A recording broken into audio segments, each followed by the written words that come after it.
How do you recommend a practitioner tell someone to use the EC3 mold plates? If they think they muscle test and found some mold, how should they tell them to test?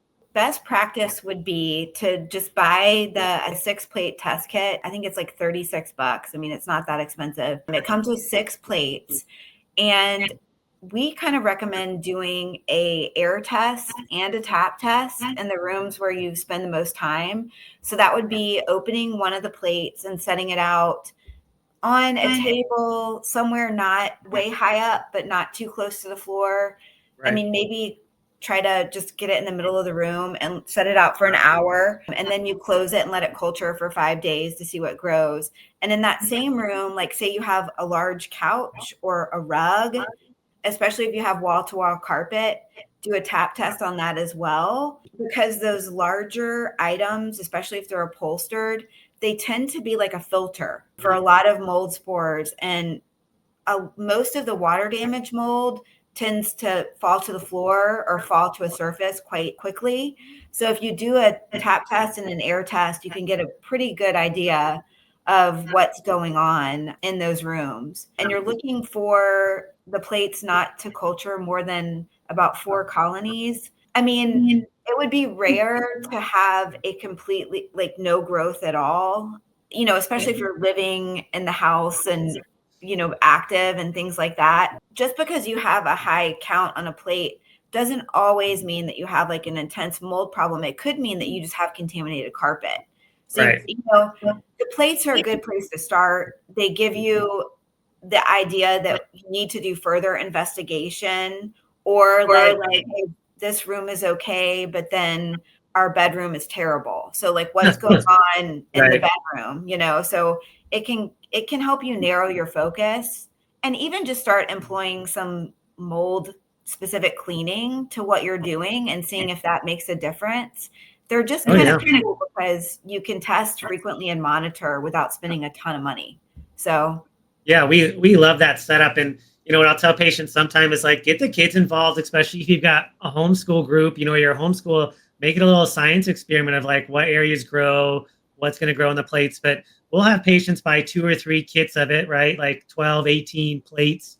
And then, tap test every room, air test every room, tape it to the vents, check your nose, check your clothes, right? And so just like you said, it'll help you narrow down, if your living room's got a couple of spores, not a big deal. But if your bedroom's got 20, well, then we're thinking like we might be getting close to our source, right? And then a fun way to do it too is, okay, if you've got I'm kind of strict, and I'll tell patients on an air test, I want 0 to 1 spores. Carpet tests and stuff, you're tracking it in whatever. So we just gotta clean on that front. But a 0 to 1 on an air test, and what I'll have patients do is say, hey, look, air test, okay, you got 6 spores, great. Fog that week, and then retest. And keep testing every week until they start to grow back. So if you get it down to 0 spores after fogging with the EC3 fogger and mold concentrate or enzyme solution, and then come next, okay, now we got 0 to 1 spore, great. And then the next week, 0 to 1, great. Week 3, we're back up to 4 spores. Okay, I know I need to fog every 3 weeks. Yeah. Right. And so we can create a great routine like that. But the biggest thing I think for practitioners, though, doctors, functional health coaches, et cetera, is now you're giving people some sense of proactive, I don't want to call it control, but something proactive they can do to monitor their environment and make sure they're doing great things. I've got some people who say, look, we've done all the stuff that we need to, but, we can't move out and the house isn't perfect.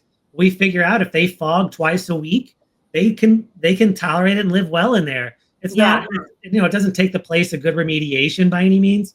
But sometimes if you're in a difficult situation, doing something like that can give you that margin of air, that breathing room, literally, the breathing room to stay healthy or start to recover. And so you can see that where, okay, how often do I need to fog to keep this space livable for me? Is it once a week? Is it once a month? Is it 3 times a week? But you can do that. And the fogging unit and the cleaning materials, it's so easy on the lungs. It's not a big deal. And the fogger is not hard to use, right? No. So it's not a huge deal to run that through and fog.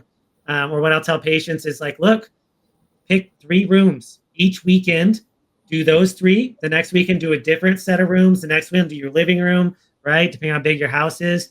and Yeah. just keep rotating, something like that to give them an edge. And so I love the idea that you guys can give practitioners and then their clients and patients so many tools beyond just a good binder or a good nose spray, which you guys do offer, of course, which your patients love, but something for them to do in the environment, which so many practitioners just sadly know nothing about. So Yeah. between what you guys offer on your websites, educational wise, but then also the solutions you can offer them, that now you can really empower those people. Yeah, and it's also important that people just understand, it's not a biocide. It's not something that's going to cause further issues, especially for someone who is mold harmed and just like sensitive to everything and their body can't tolerate just another burden. So it's helpful in that way. And it's just, I mean, especially if you're like a sensitive person, it just kind of becomes like part of your cleaning routine. It kind of changes the way that you clean. Yes. Yeah, because you just realize that clean is the absence of smell. Clean is Yeah. sort of like light air that feels good to breathe. It's not scents and perfumes to cover, something else. And it makes you feel differently. And I don't know, it just, they're useful even if you are not a mold person. I mean, we use them, and we did have a mold problem, but we no longer do, but we still use the product. So Well, yeah, it's just a great option to keep the house clean, to keep the clinic clean,